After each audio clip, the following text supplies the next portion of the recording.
এই সিনেমাটা বাংলাদেশে খুব কম মানুষই দেখেছে, কিন্তু এর গল্পটা এতটাই ভয়ঙ্কর যে শেষ পর্যন্ত মাথা ঘুরে যাবে। এখানে ডাকাতরা সাধারণ চোর না, তারা নিজেরাই পুলিশ, আর চোর ধরার দায়িত্ব যাদের হাতে ডাকাতিটাও তারাই করে। আর এই প্ল্যানটা এতটা নিখুঁত যে শেষে কেউই নিরাপদ না। শেষ পর্যন্ত কে বেঁচে থাকে, পুলিশ না ডাকাত? তো চলুন শুরু করা যাক আজকের গল্প 999। গল্পের শুরু হয় মাইকেল নামের এক ব্যক্তিকে দিয়ে। মাইকেল আগে নেভি সিলের একজন কমান্ডো ছিল। সে তার পুরনো সঙ্গী রাসেল আর রাসেলের ভাইয়ের সাথে মিলে একটি ব্যাংক ডাকাতির কাজ করছে। মাইকেল ও তার দলের কাজ হলো একটি ব্যাংক থেকে একটি সেফটি ডিপোজিট বক্স চুরি করা। এই বক্সে রয়েছে রাশিয়ান মাফিয়ার এক বড় লিডারের কিছু গুরুত্বপূর্ণ তথ্য, আর সেই তথ্যের জন্যই সে বর্তমানে জেলে আছে। কিন্তু এই বক্সের তথ্য যদি বের করা হয় তাহলে সে মুক্তি পেতে পারে। এই ডাকাতিটা খুবই ঝুঁকিপূর্ণ হতে পারে, তাই মাইকেল এই কাজের জন্য আরো দুইজন দুর্নীতিগ্রস্ত পুলিশকে হায়ার করে। তাদের নাম হচ্ছে মার্কস এবং ফ্র্যাঙ্ক। মাইকেল তার 4 সঙ্গীকে জানায় যে এই কাজ যদি তারা সফল করতে পারে তাহলে তারা সবাই বড় অঙ্কের টাকা পাবে। সবাই এই কাজের জন্য রাজি হয়ে যায়। যখন মাইকেল আর তার টিম ডাকাতির প্ল্যান করছে তখন আমাদের পরিচয় করানো হয় এরিনা নামের এক নারীর সঙ্গে। আর এই এরিনাই হলো সেই রাশিয়ান মাফিয়ার স্ত্রী যে এখন জেলে আছে। এই এরিনা মাইকেল এবং তার দলকে এই ডাকাতির কাজটা দেয়। আর এরিনার সঙ্গে রয়েছে রাশিয়ান এবং ওয়েস্টার্ন মাফিয়াদের সঙ্গে সরাসরি কানেকশন। যদি কেউ তার কথায় রাজি না হয় তাহলে সে তাকে নির্মমভাবে মেরে ফেলে। এবার তারা শুরু করতে যাচ্ছে ব্যাংক ডাকাতি। তারা সবাই ব্যাংকের বাইরে গিয়ে পৌঁছায়, আর রাসেল সে বাহিরেই থাকে কারণ সে পুলিশের মুভমেন্টের উপর নজর রাখে। আর বাকি সবাই অস্ত্র নিয়ে ব্যাংকের ভিতরে ঢুকে পড়ে। ব্যাংকের ভিতরে ঢুকেই তারা সিকিউরিটি গার্ডদেরকে আহত করে এবং সব কাস্টমার এবং স্টাফদের জিম্মি করে ফেলে। এবং সেই ব্যাংকের ম্যানেজারকে তারা গান পয়েন্টে নিয়ে নিজেদের জিম্মায় নিয়ে নেয় এবং ম্যানেজারকে বলে যে সেই ডিপোজিট বক্সটা কোথায় আছে সেই জায়গায় তাদেরকে নিয়ে যেতে। তখন ম্যানেজার তাদেরকে সেই ডিপোজিট বক্সের কাছে নিয়ে যায় এবং ডিপোজিট বক্স তারা খুলেও নেয়।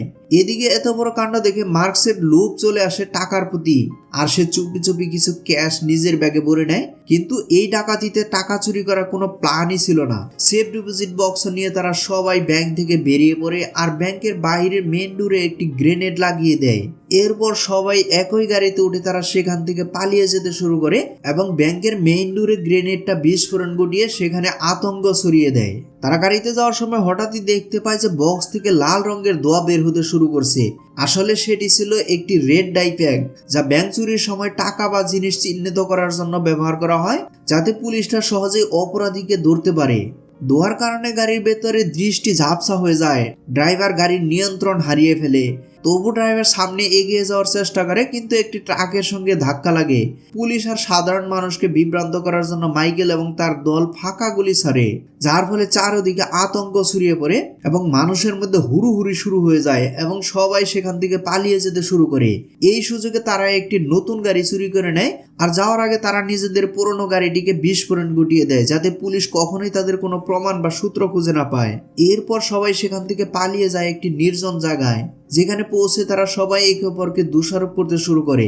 ফ্র্যাঙ্ক আর মার্কস গ্যাবের উপর খুবই রেগে যায়, কারণ সে ব্যাংক থেকে ক্যাশ তুলে নিয়েছিল, অথচ তারা যে এখানে টাকা চুরি করতে যায়নি। তো ঝগড়া আরো বাড়তে দেখে মাইকেল তখন দুর্নীতিগ্রস্ত পুলিশকে হুমকি দেয় এবং বলে যে তারা কখনোই একে অপরের দিকে বন্দুক তাক করে না। ঝামেলা মিটে যাওয়ার পর তারা সবাই পোশাক খুলে ফেলে এবং পুড়িয়ে দেয় যাতে কোনো প্রমাণ না থাকে। এরপর সবাই আলাদা আলাদা পথে চলে যায়। বাড়ি ফিরে রাসেল তার ভাই গ্যাবকে বোঝায় যে আজ তার জন্য পুরো টিম বিপদে পড়ার মতো হয়েছিল এবং তাকে শৃঙ্খলার মধ্যে থাকতে বলে। আসলে রাসেল মাইকেলের মতো নেভি স্পেশাল ফোর্সের একজন অবসরপ্রাপ্ত সৈনিক, আর গ্যাব একজন বেকার এবং নেশাগ্রস্ত। সে একসময় পুলিশ ছিল, কিন্তু পরে তাকে ফোর্স থেকে বের করে দেওয়া হয় দুর্নীতির কারণে। পরের দিকে আমরা দেখি যে জেফ্রি নামের এক ভয়ঙ্কর পুলিশ অফিসার। সে এই শহরের খুবই পরিচিত এবং অভিজ্ঞ পুলিশ। জেফ্রি মাইকেল এবং তার দলের করা ব্যাংক ডাকাতির তদন্ত করছে। ইনভেস্টিগেশন টিম তাকে জানায় যে চুরি হওয়া সেফ ডিপোজিট বক্সটি একজন রাশিয়ান মাফিয়ার, কিন্তু সেই কেসে তাদের কোনো সন্দেহভাজন নেই, কারণ ডাকাতরা সবাই মুখ ডেকে এসেছিল এবং তারা স্প্যানিশ ভাষায় কথা বলছিল। এদিকে আমরা ক্রিস নামের এক পুলিশ ডিটেকটিভকে দেখি। সে তার ডিউটির জন্য প্রস্তুত হচ্ছে। সে জেফরির ভাতিজি সম্প্রতি অন্য একটি ডিপার্টমেন্ট থেকে পুলিশের গ্যাং ইউনিটে প্রমোশন পেয়ে এসেছে। সে যখন থানায় আসে তখন সবাই সকালে সেই ব্যাংক ডাকাতি নিয়ে আলোচনা করছিল। এদিকে মার্কস সেখানে দাঁড়িয়ে সবার কথা শুনছিল, কারণ সে নিশ্চিত ছিল যে এই চুরির জন্য কখনোই কেউ তার বা ফ্র্যাঙ্কের উপর সন্দেহ করবে না, কারণ তারা দুজনেই পুলিশ। ইউনিটের নতুন হওয়ার কারণে ক্রিসকে মার্কসের পার্টনার বানানো হয়। যখন ক্রিস মার্কসের সাথে তদন্তে বের হয় তখন সে বুঝতে পারে যে মার্কস তাকে একদমই পছন্দ করে না। অপরদিকে ব্যাংক থেকে চুরি করা সেফ ডিপোজিট বক্সটি নিয়ে মাইকেল রাশিয়ান মাফিয়ার মিস্ত্রির কাছে চলে যায়। এখানে আমরা জানতে পারি যে মাইকেলের ছেলে আসলে এরিনার ভাতিজা, কারণ এরিনার ছোট বোনই সেই ছেলেটির মা, যে এক সময় মাইকেলের গার্লফ্রেন্ড ছিল।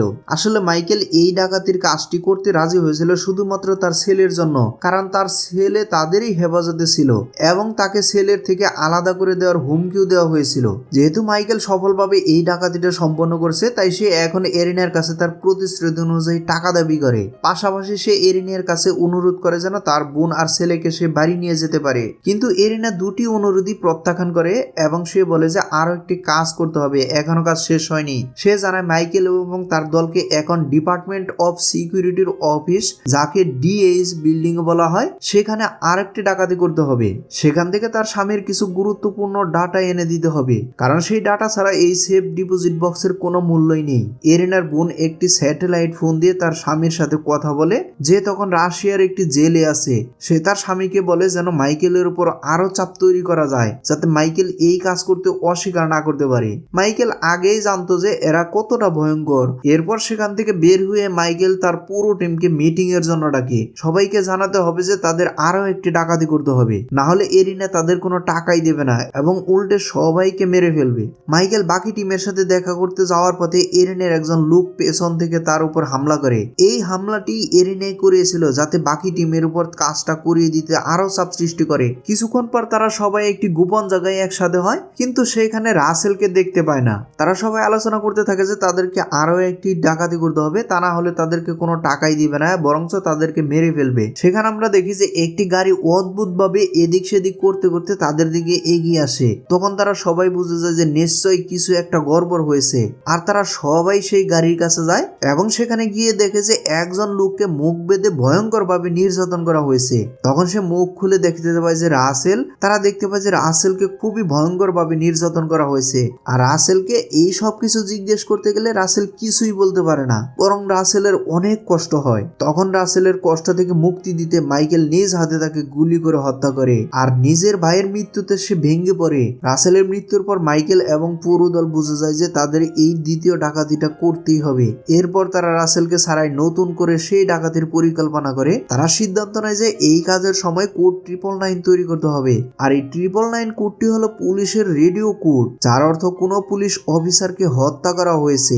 অর্থাৎ কোনো পুলিশ অফিসারকে হত্যার পর এই 999 কোডটি তৈরি করা যায়। আর এই কোড রেডিওতে শোনা মাত্রই শহরের সমস্ত পুলিশ সব ক্রাইম ছেড়ে দিয়ে আগে সেই লোকেশনে ছুটে যায়। মার্কস বলে যদি তারা কোড 999 এর সময় ডাকাতি করে তাহলে পুলিশটা তাদের কাছে পৌঁছাতে অনেক দেরি হবে, কিন্তু এই প্ল্যানের জন্য তাদেরকে একজন পুলিশকে হত্যা করতে হবে। তখন মাইকেল সে নিজের নতুন পার্টনার ক্রিসকে ব্যবহার করার আইডিয়া দেয়, যদিও সে তাকে খুব একটা পছন্দ করে না। পরদিন একটি ক্রাইমের ইনভেস্টিগেশন থাকার জন্য মার্কস ও ক্রিস একটি মেক্সিকান গ্যাং এর এলাকায় যায়, যেখানে গ্যাং ওয়ারের কয়েকজন মারা গেছে। ক্রিস সেখানে ক্রাইম সিনের পাশে দাঁড়িয়ে থাকা গ্যাং সদস্যদের জিজ্ঞাসাবাদ করতে শুরু করে, কিন্তু গ্যাং লিডার সবার সামনে ক্রিসকে গালাগালি করতে থাকে এবং তাকে অপমান করে। তখন মার্কস ক্রিসকে আলাদা করে ডেকে নিয়ে বুঝিয়ে দেয় যে এটা কোনো সাধারণ গ্যাং নয়, তারা কাউকেই কখনো তোয়াক্কা করে না এবং কি পুলিশ হলেও তারা খুন করতে দু একবার ভাবে না। তবু ক্রিস বলে যে সে শুধু নিজের কাজটাই করেছে এবং মার্কসের বাধা উপেক্ষা করে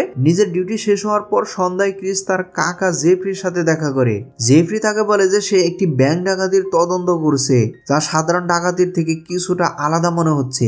এরপর ক্রিস আবার মার্কসের সাথে সেই এলাকাতেই যায় যেখানে এক ইনফরমার আছে। তাদের থেকে আগের দিনের খুনগুলোর ব্যাপারে তারা একটি সন্দেহভাজনের খোঁজ পায়। এই সন্দেহভাজন ভয়ঙ্কর এক ড্রাগ ডিলার। সে একজন ভয়ঙ্কর ড্রাগ ডিলার হওয়ায় মার্কস বড় একটি পুলিশ টিম নিয়ে তাকে গ্রেপ্তার করতে যায়, কিন্তু ওই লোকটি আগে থেকেই পুলিশের রেডের খবর পেয়ে যায় এবং পুলিশের উপর গুলি চালাতে শুরু করে। পুলিশ তার বাড়িতে ঢুকে পড়ে, কিন্তু সে পালিয়ে যেতে সক্ষম হয়। মার্কস এবং ক্রিস তাকে তাড়া করতে থাকে। পালাতে পালাতে লোকটি লুকিয়ে ক্রিসের দিকে গুলি চালায় এবং ভাগ্যক্রমে ক্রিস সেখানে বেঁচে যায়, কারণ সে বুলেট প্রুফ জ্যাকেট পরেছিল। এর মধ্যে মার্কস ওই লোকটির কাছে পৌঁছে যায়। তখন সে মার্কসের উপর ছুরি দিয়ে আক্রমণ করে, কিন্তু ঠিক সেই সময় ক্রিস তাকে মাথায় গুলি করে হত্যা করে মার্কসকে এই যাত্রায় বাঁচিয়ে দেয়। তখন মার্কস মনে মনে ভাবে যে আমি যাকে 999 কোডের জন্য হত্যা করতে চাইছি সেই তো আজ আমার জীবন বাঁচিয়েছে। অন্যদিকে জেফ্রি এখনও ব্যাংক ডাকাতির তদন্ত করেছিল। তার এক ইনফরমারের কাছ থেকে সে একটি ট্যাপ রেকর্ড পায়, যেখানে বলা হয় যে সে গ্যাব নামের একজন ব্যক্তি এবং তার ভাই এই ডাকাতির সঙ্গে জড়িত। এরপর জেফ্রি গ্যাবের ব্যাকগ্রাউন্ড চেক করতে শুরু করে এবং জানতে পারে যে গ্যাব একজন প্রাক্তন পুলিশ অফিসার আর বহুদিন ধরেই সে নিখোঁজ। মাইকেল এরিনার সাথে দেখা করে এবং বলে যে সে এবং তার দল খুব শীঘ্রই দ্বিতীয় ডাকাতিটি করতে যাচ্ছে, কিন্তু তার আগে সে একবার তার ছেলের সাথে দেখা করতে চায়। সে জানায় যে সে এবং তার ছেলে এখন ইসরায়েলে আছে। এরিনা স্পষ্ট করে বলে দেয় যে এই ডাকাতি সম্পন্ন না হওয়া পর্যন্ত মাইকেল তার ছেলের সাথে দেখা করতে পারবে না। গ্যাব নিজের ভাইয়ের মৃত্যুর পর প্রচণ্ড মানসিক ধাক্কায় থাকে।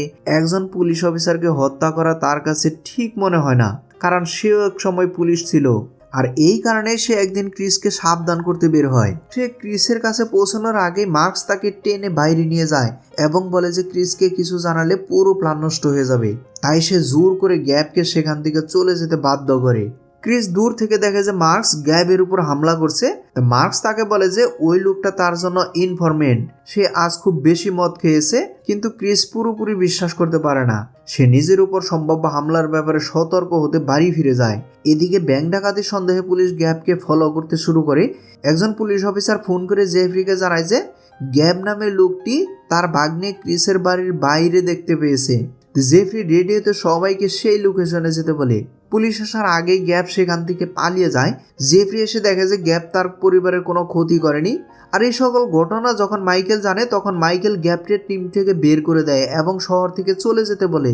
একই নির্দেশে ফ্র্যাঙ্ক এবং মার্কসকেও দেয়। এখন থেকে শুধু তারা এই 3 জনেরই ডাকাতি করবে। ভাইয়ের মৃত্যুর পর থেকেই গ্যাব মানসিকভাবে অস্থির এবং অনির্ভরযোগ্য হয়ে পড়েছিল। ডাকাতির দিনে মাইকেল ও Frank Department of Homeland Security অর্থাৎ ডিওএইচ বিল্ডিংয়ের বাইরে এসে অবস্থান নেয়। তারা পুলিশের রেডিওতে 999 কোড সিগন্যালের অপেক্ষা করতে থাকে।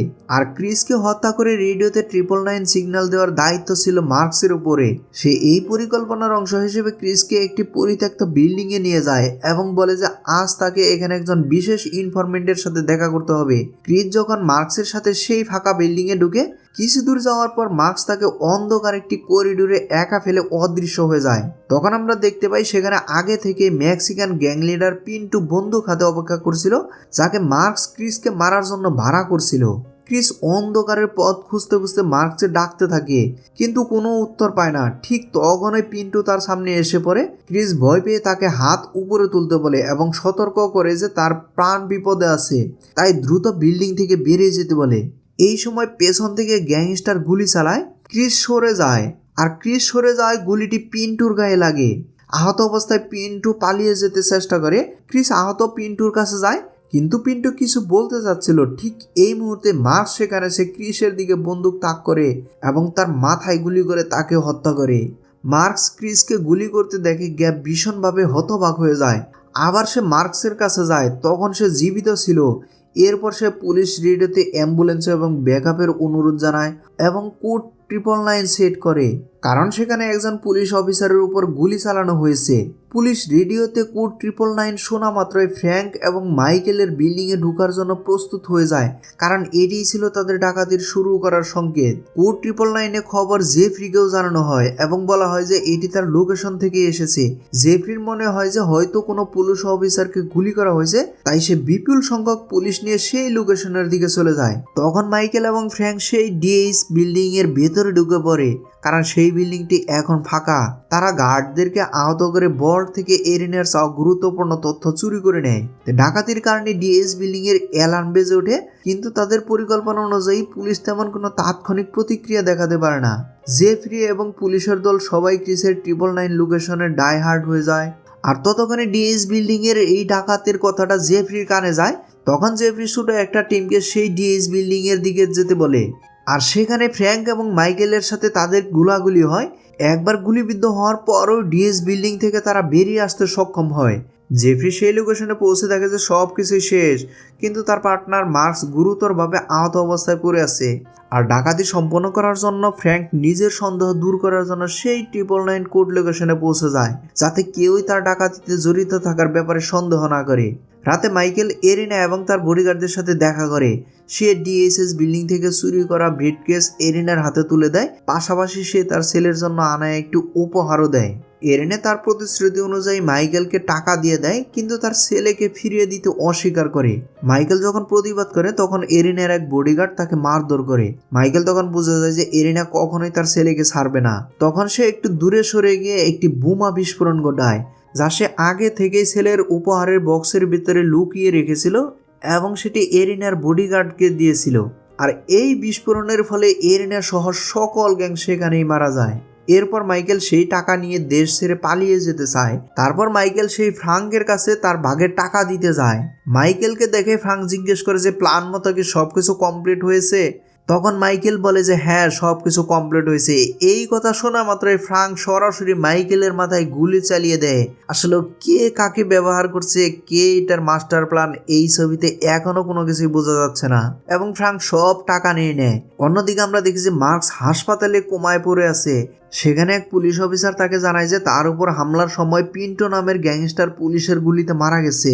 ক্রিস শহরে গিয়ে পিন্টুর মৃতদেহ দেখতে যায়। সেখানে সে পিন্টুর কাপড়ের পকেটে মার্কসের লেখা একটি নোট পায়, যেখানে গুলির ঘটনার বিল্ডিং এর ঠিকানা এবং সময় লেখা ছিল, ঠিক সেই সময় যখন ক্রিসের উপর হামলা হয়েছিল। আরও তদন্ত করে ক্রিস জানতে পারে যে ঘটনার আগে মার্কস নিয়মিত পিন্টুর সাথে কথা বলতো। তখন ক্রিস সব কিছু বুঝে যায়। ক্রিস মার্কসের হাসপাতালের রুমে গিয়ে তাকে জিজ্ঞেস করতে চায় কেন তাকে হত্যার পরিকল্পনা করা হয়েছিল, কিন্তু মার্কস তখনও কোমায় থাকায় কোনো জবাব দিতে পারে না। ঠিক তখনই ফ্র্যাঙ্ক মার্কসের রুমে চলে আসে এবং বলে যে বিল্ডিং এর শুট আউট নিয়ে তাকে কিছু প্রশ্ন করতে হবে। সে ক্রিসকে সঙ্গে করে থানায় যেতে বলে। হাসপাতালে লিফটে ওঠার সময় ক্রিসের ফোনে তার কাকা জেফরির কল আসে। জেফরি জানায় যে সে পুরো ডাকাতির কেস সলভ করে ফেলেছে এবং বলে যে ফ্র্যাঙ্ক এবং মার্কসই এই ডাকাতির সঙ্গে জড়িত ছিল। ফ্র্যাঙ্কের নাম শুনে ক্রিস সতর্ক হয়ে যায়। ক্রিস ধরেই নেয় যে সামনে একটা বড় শুট আউট হতে পারে এবং তার বিপদ হতে পারে, কিন্তু লিফট থেকে বেরিয়ে পার্কিং এ দেখে যে ফ্র্যাঙ্ক শান্তভাবে নিজের গাড়ির দিকে যাচ্ছে। আর গাড়িতে বসতে গিয়েই ফ্র্যাঙ্ক খেয়াল করে যে জেফরি তার গাড়ির ব্যাক সিটে বসে আছে। সঙ্গে সঙ্গে দুজনের মধ্যে গুলি বিনিময় হয়। এই শুট আউটে ফ্র্যাঙ্ক মারা যায় এবং জেফরির পেটে গুলি লাগে। শেষ দৃশ্যে আমরা শুনি যে পুলিশ রেডিওতে আবার 999 কোড ঘোষণা করছে, কারণ আবার একজন পুলিশ অফিসার ডাউন হয়েছে। জেফরি গুরুতর আহত হয় এবং তার বেঁচে থাকাটাই অনিশ্চিত থাকে। আর কে আসলে মাস্টার মাইন্ড, এই দুয়াশার মধ্যেই এই সিনেমাটি শেষ হয়। তো বন্ধুরা, আজকের এই ডাকাতির মাস্টার মাইন্ড আপনাকে কাকে মনে হচ্ছে? গ্যাংস্টারের ওয়াইফ এরিনা, ফ্রাঙ্ক অথবা জেফরি? তা আপনার যেটা মনে হয় অবশ্যই ভিডিওর কমেন্টে জানাবেন। আর ভিডিওটি ভালো লাগলে অবশ্যই ভিডিওটিতে একটি লাইক করবেন এবং চ্যানেলটি সাবস্ক্রাইব করে না থাকলে অবশ্যই চ্যানেলটি সাবস্ক্রাইব করে পাশে থাকা বেল আইকনটি প্রেস করে রাখবেন। আর খুব শীঘ্রই নতুন আরেকটি ভিডিও নিয়ে আসতেছি। সে পর্যন্ত সবাই ভালো থাকবেন। Bye bye, take care.